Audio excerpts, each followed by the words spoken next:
this will help me understand what your trigger is to figure out next week how to address it. So this is the week one.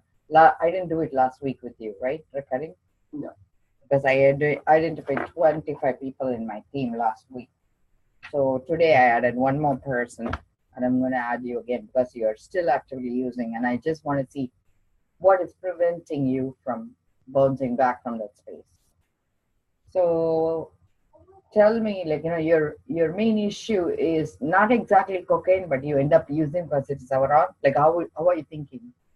I don't know. I get if it's around me, I can't say no. So refusal skill. So we need to understand how to say no, right? Like, because that's one of the, there are 5 skills I teach.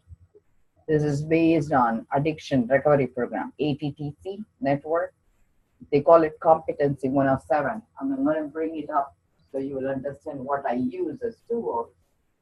And this is part of my recovery coaching. I'm a recovery coach. You play the field, you come tell me why it didn't work. We're going to together figure it out, okay? Yeah. So 107 competency skills, it says, is to teach life skills, including but not limited to stress management, relaxation, communication, assertiveness, and refusal skills. Assertiveness is a very strong word because being assertive, like, you can do it good or bad. What's assertive? Assertive means like saying, like, leave me alone. Like, so that is more like for people who are trying to control you and stuff. This is not about control issues. It's more about refusal skills. You need to say no, right? So what happens, I've seen, like, there are some sick thinking that comes in. Stinking thinking, I call it. The reason is, like, let's say, like, if somebody gives you, why do you even accept that gift of crap from somebody? When somebody gives it to you, it is a turd, and you're refusing to be not affected by that behavior and choosing to accept something that's disgusting. So why do you do that? You tell me.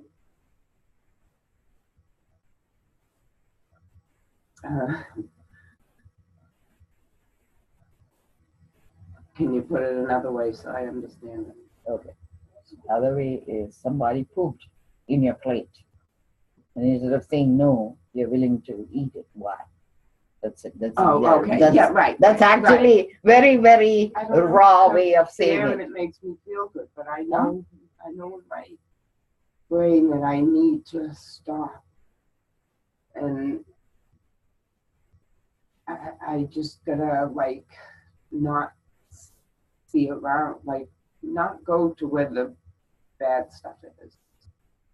So you choose to go to a place is going to sabotage you. Right. So how does your feet take you there? Like, you are planning it, right? Like, some subconscious level, you're ending up in a place where you shouldn't be. How does it happen? Tell me, how does this whole thing evolve?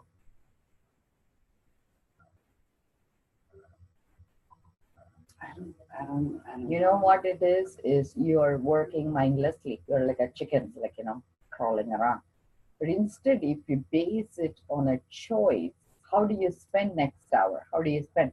So I do like a 90-minute rule in recovery. We tried 90-second rule. One guy came and told me it didn't work. So if you can shift your thinking for 90 minutes, you can change your day for that day. So whatever is going through in your mind, every 90 minutes plan. Is it doable?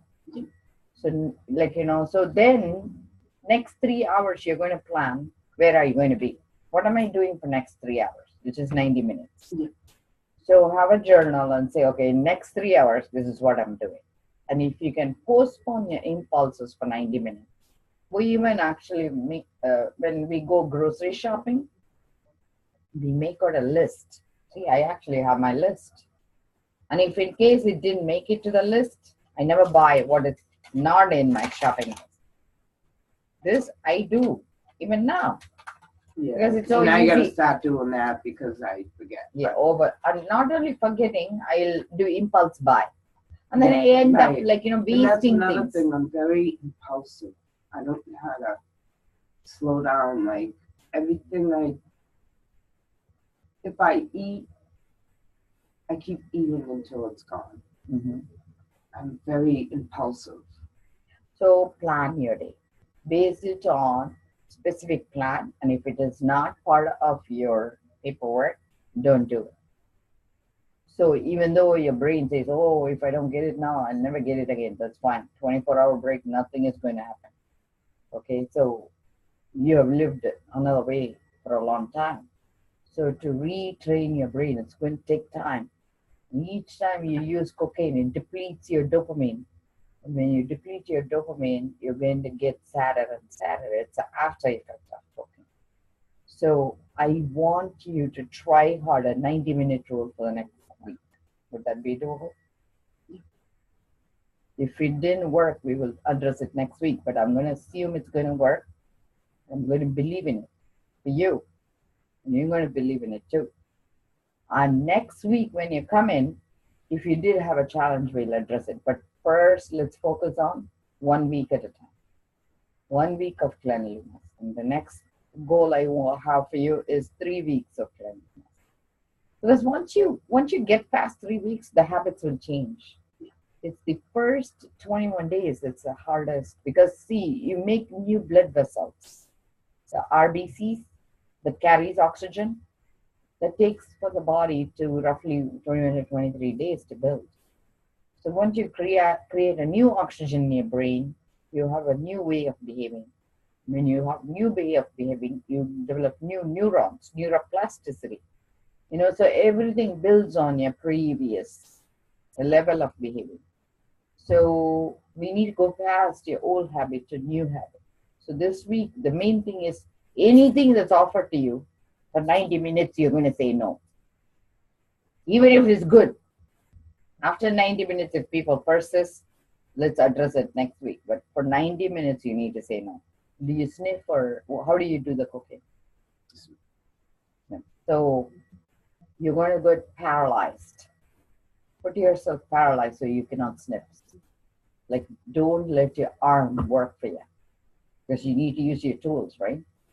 So just watch it helplessly, like how, like wait for somebody else to make the move, which means essentially you're going to be silent.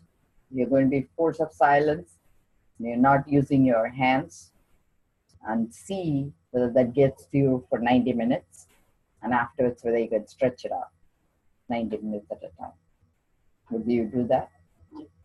If you do that in 3 weeks, we'll adjust your dose. But I really want you to try hard because this program is not meant for people who are using a thing that doesn't even address what the main problem is. Okay? Right. Because I know if I'm not around it, I'm fine. If I can, like I've been putting in applications to do something in the mornings because just waking up in the morning is my trigger. So why don't you go for a walk? Do something new. Create a new habit. How hard it would be? Well, right now I'm having a problem with my injuries. And, I'm getting the stitches out today, and that doctor, the next thing I need to do is get a neurologist and and learn ways to manage the pain in my neck. And See, the thing is, those are all rational thoughts you're using, which doesn't make sense to me because this is not a medication you're using, right? What it is we're trying to change is a habit. We are not even addressing about, see, those are relevant. Like, what I'm saying is your body and these issues, you can do it another way, right? Like going to a doctor is fine. That's fine. Whatever you're doing is fine. What we are specifically addressing is the habit and saying no to a certain habit. Okay, so let's come back. Okay. Because I feel when you mix two things together, see, you feel a little sad because the cocaine does that.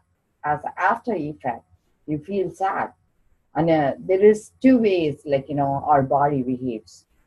The body, when you use a certain substance, when the heart beats fast, it says, oh, my heart beats fast, so I must be anxious, because it's so used to a certain way of behaving. It doesn't understand your heart is beating fast because you ate the wrong food. Like, it's sometimes you take an inhaler, your pulse rate goes up. So instead of saying, oh, I took an inhaler, pulse rate goes up, we say, oh my God, my heart is beating fast, so I must be anxious, right? So we are using same thing with cocaine. When you use, you feel sad, and because you feel sad, you're saying, oh, why am I sad? Oh, because I'm in pain. Oh, I need to. So you're using a reason that will fit in with your picture, right? So that's because you're not in a healthy place to process these information.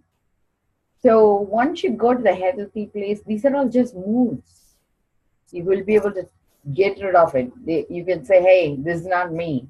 I refuse to accept to be sad. But to get to that place, it takes longer. So you need to first understand, who are you? And you're sleeping still. I'm waking you up. I'm saying, hey, wake up, wake up. This is not you. So I want you to go past that place, because people think two different ways. Normally, rationally, there is something called amygdala thinking. That's a reptilian brain. A primitive person is inside us. When the reptilian brain kicks in, what happens is, I feel sad. You come in front of me. Oh, you made me feel sad. So people who are aggressive use that to get into fights. Whereas when we are healthy, we know who are we inside. When somebody comes along, they say, hey, I'm not in a good space. Maybe this is not the time to engage. Let me go for a walk, come back, and we'll engage. So that's how we develop personality. When we were kids, this is the space we grew. And at some time, we got lost, whether it's habit or family situation or something. And so the reptilian brain is still working. It's not yet grown to the human brain. So we need to really move past that way of thinking to another way of thinking. Okay? I'm going to kick you into shape, seriously, because I'm going to be your recovery coach. If you don't accept my rules, I'm going to keep pushing you until you grow out of that brain, because you don't need that primitive brain. I see a good person in front of me, and I see a beautiful lady, and who has lots of emotions. He hasn't processed it properly. So to get to that level, this week rule is 90 minutes. You're going to use your rational brain, and you're going to say no, no matter what comes up here. And then just eat, sleep, do regular activity, go to the bathroom, do engage with your life that needs survival. You're going to just survive this week. Come back next week, and we'll build on the refusal skills. Fair enough? Yeah.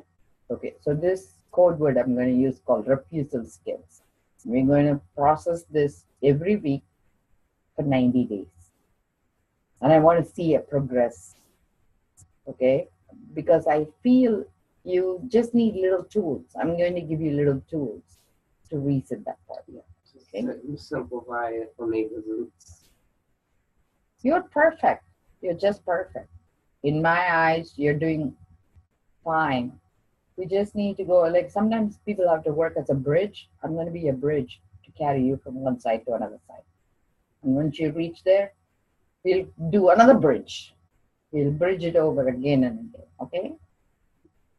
Okay. So this week we are going to work on that.